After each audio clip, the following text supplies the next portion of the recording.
Ladies and gentlemen, it's that time again to talk about Okami 2! Don't worry, I will still make videos that aren't just Okami 2 related, but for today's video I really wanted to talk about my top 10 wishlist things for Okami 2. Basically, this video will be a wish list of stuff, gameplay stuff, that I really want to see in the sequel for Okami 2. That is coming, of course, from Clovers. And yeah, I still cannot believe the fact that Clovers is back and a real thing. Let's get right into it. Sit back, relax, enjoy, take a beverage, and let's get on with this wishlist video. So I already made some Okami 2 videos. I made my very first raw reaction video kind of thing towards the announcement. And then I made my very first Okami 2 news video. And of course I have my famous retrospective video that's a little bit older. So for today's video I really wanted to make a top 10 kind of wish list video for things that I want to see in Okami 2 specifically. And for this I also made a post on the Okami 2 subreddit, and I got a lot of answers on the subreddit there of stuff that they wanted to see. But of course I'm going to also add my own things that I want to see in Okami 2 as well. And I came up basically with a top 10 list basically of pretty much what every Okami fan wants in a Okami sequel. So let's get to this stuff. By the way, if you have a good comment of your own, let me know in the comment section down below and I might feature your comment in the next video.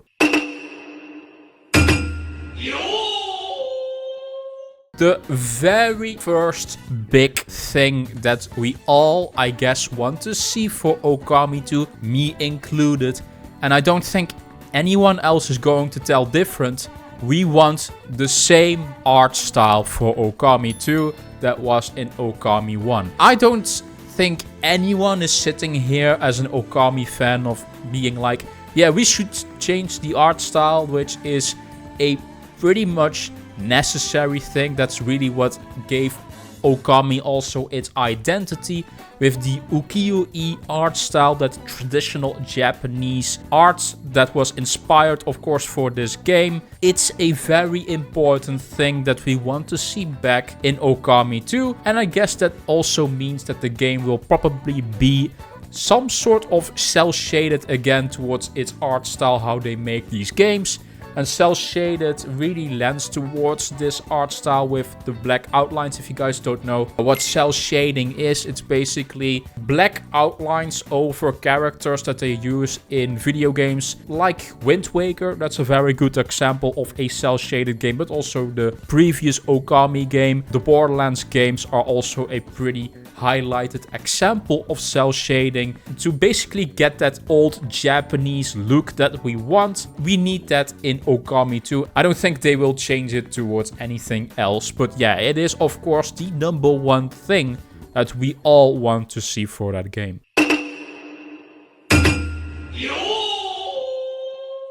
Then the next one is actually a bit more of a controversial thing. There's a lot of discussion towards it. An open world or a more linear style of game. I am myself in the camp of definitely bigger areas, but it doesn't really need to be open world. How basically Okami works, you guys know that. You get towards a new area, and you might get a quest, and you go towards a dungeon, and you get a new power, and you use that power.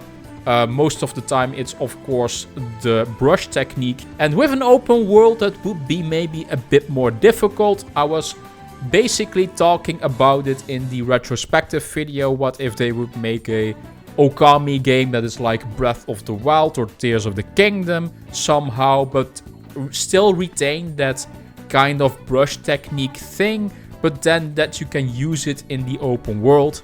Now a lot of people, especially on the subreddit, seem to be more towards staying in the linear level design, but just with bigger levels.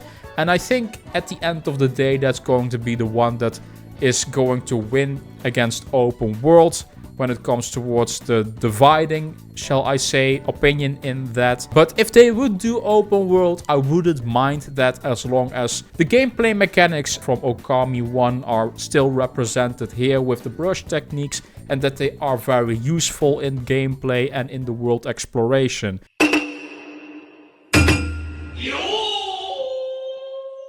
Now the third one is also a bit of a controversial one, but this is my opinion on it.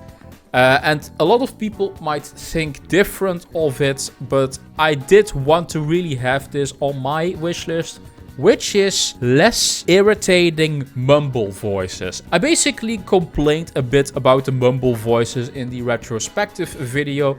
The thing is, not all of the mumble voices are irritating, but especially Isun in the original game, with his very high sound pitch sometimes. You know what I'm talking about.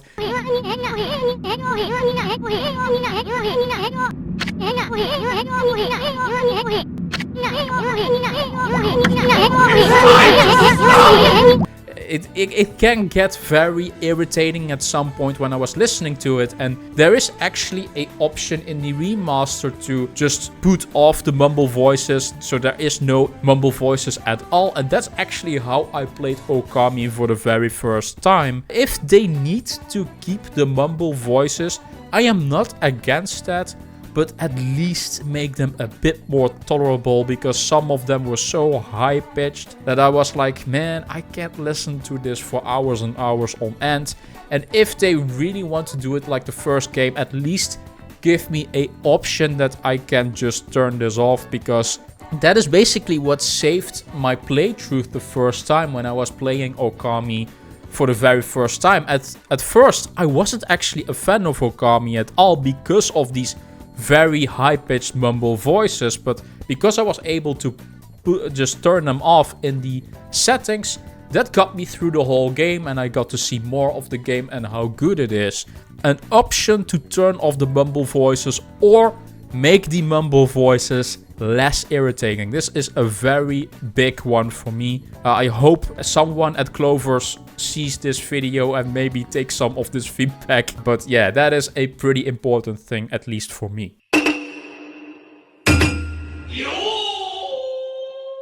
Then another one that I've seen from the subreddit especially is difficulty settings. And we all know the first Okami did not, I believe, have any difficulty settings. Could be wrong about that. But the game, in my opinion, towards difficulty was alright. I don't need always the most difficult experience. I am a very big variety gamer and I play a lot of games in 1 year. And, you know, I can handle difficult games, but the problem just for me is I have so many games to play that I just don't have time to die constantly always.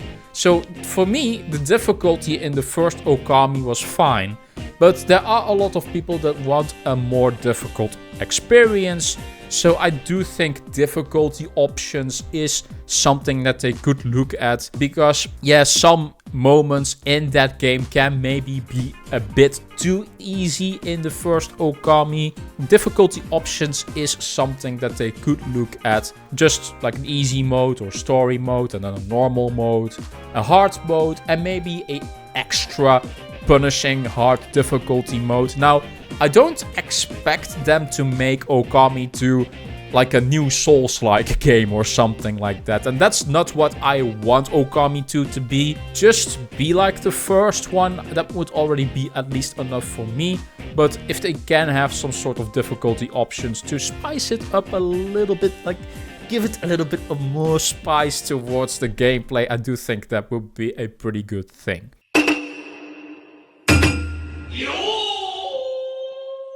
Number 5 I have for this list is more interesting side quests and as well as less hand holding. That's also another thing I saw on the subreddit, especially that a lot of people thought that Okami was sometimes a bit too hand holdingly. I didn't mind it, to be fair. If you want my opinion on it, I thought it was fine. Maybe some more, shall I say, context clues in the world itself and in the level design would be a good idea than just people telling you what you need to do for a certain puzzle, shall I say. Now, they also do this, of course, because being stuck on a puzzle is also very annoying. So we kind of just need more accessibility options in general to make maybe puzzles easier or harder depending on the person that is playing it, like a lot of new modern games have. But if they have some sort of, shall I say, options towards puzzles or hand holding, that would be a pretty cool thing.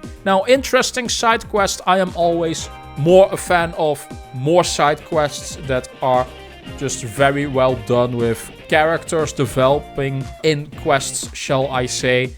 It doesn't need to be a Witcher 3 or a Cyberpunk. CG Projekt Red is very well known for very good side quest writing. Okami 2 doesn't have to be that, but maybe a few more interactive NPCs in the world that will give you maybe some sort of a small side quest chain would be pretty cool. Or maybe there is one brush technique or two brush techniques that are locked in a side quest that you can do that you would maybe miss out upon. That would be a pretty cool thing to give the game more of a replay value. So more interesting side quests and less hand holding might be also a thing that we want on this list. Now, one thing I saw unanimously on the subreddit as well was no more blockhead enemies. And I will say the blockhead enemies were pretty annoying in the first game. They weren't like extremely turn-off-putting in the first game, in my opinion. But, you know, the whole mechanic was kind of just annoying. So yeah, if the blockheads don't return in Okami 2, then I don't think anyone will miss them.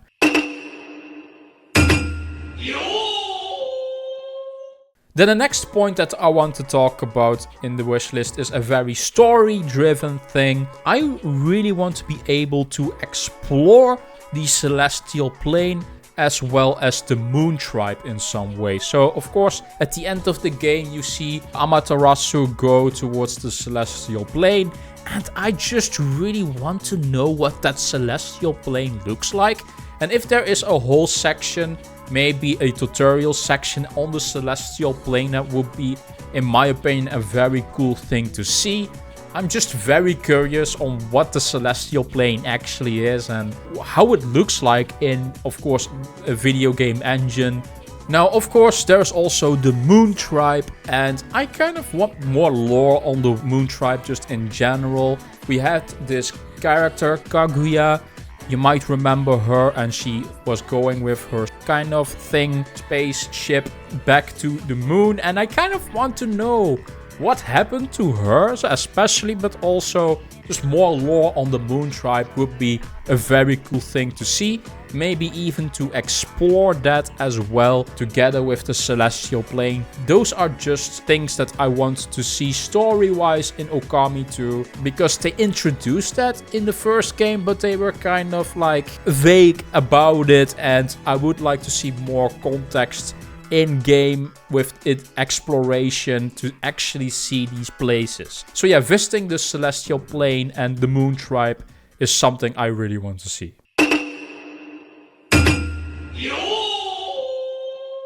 Then the next one on this wish list is kind of an extra, just it doesn't need to be in Okami 2, but a co-op mode would be a pretty cool thing. Maybe if you could control in local co-op maybe Isun in some way, and the other player 1 controls Amaterasu and player 2 maybe Isun, and maybe Isun could have its own moveset or something like that, or maybe he can draw as well. That would be a very cool thing to see. It isn't a thing I absolutely need. It's just kind of a wish thing. It doesn't need to be in Okami 2. It's kind of just an extra thing that I just thought of to make 10 things for this list. But yeah, if they would put a local co-op thing in Okami 2 somehow, I think that would be a pretty cool thing. Of course, as long as it doesn't detract of the main storyline and the single player experience, keep that in mind. I don't want the single player to be watered down because of a co-op mode.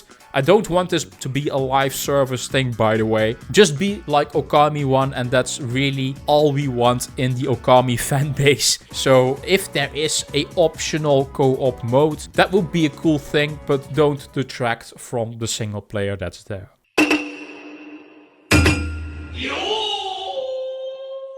Then another feature that I would really want to see in this game is a post-game content as well as New Game Plus in some way. I think New Game Plus would be more of a thing that could appear, but post-game would also be very cool in my opinion. If you finish the game and there's actually more content. If you guys don't know what post-game is basically after you finish the main storyline and then there is just more things to see in the world, or maybe there's a whole little new storyline that you can follow after you finish the game. Kind of like the Pokemon games. If you guys play any JRPGs like Pokemon, they tend to have a post-game, or Dragon Quest has a very big post-game in their games. Okami 2 could have something like that, or maybe just a New Game Plus mode would also be a very cool thing, that you can restart the game with all your gear and maybe some of the powers or not. I don't know if that would break the game somehow, but maybe with just higher level enemies or more difficult enemies spawning. Let me know in the comment section down below what you guys think of that.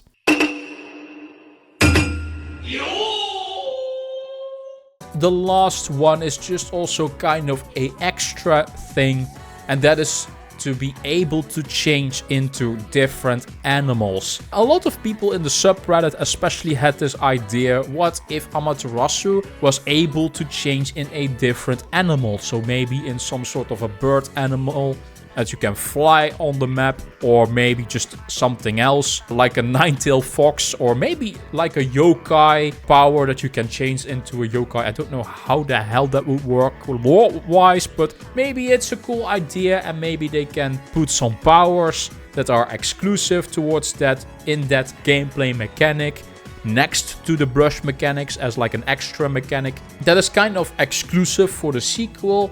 I don't know, I'm just kind of brainstorming right now ideas that could be pretty cool for a Okami 2, and I think changing different animals would also maybe still fit into that, shall I say, original idea of what Okami is, and healing nature, stuff like that. Let me know in the comment section down below what you guys think of those game mechanics. Now, those were just my wishes for a Okami 2.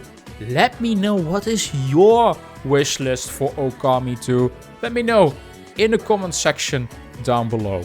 Let's quickly do a comment of the day. This comment is from AtronX348. I finally found a channel that will talk about Okami 2 news. Yes, there aren't really many other Okami 2 news tubers or YouTubers, shall I say. So I guess you have to subscribe if you want to have your Okami news from someone. Let it be me at least. Thank you guys. If you have a good comment of your own, let me know in the comment section down below, and I might feature your comment in the next video. Thank you guys for watching. As always, like this video if you like it. Subscribe to the channel if you want to see more Okami 2 stuff. If there are any news updates and rumors, that type of stuff, I will cover that, but mainly I also cover other video games like a Dragon especially, but also just any other big single player game.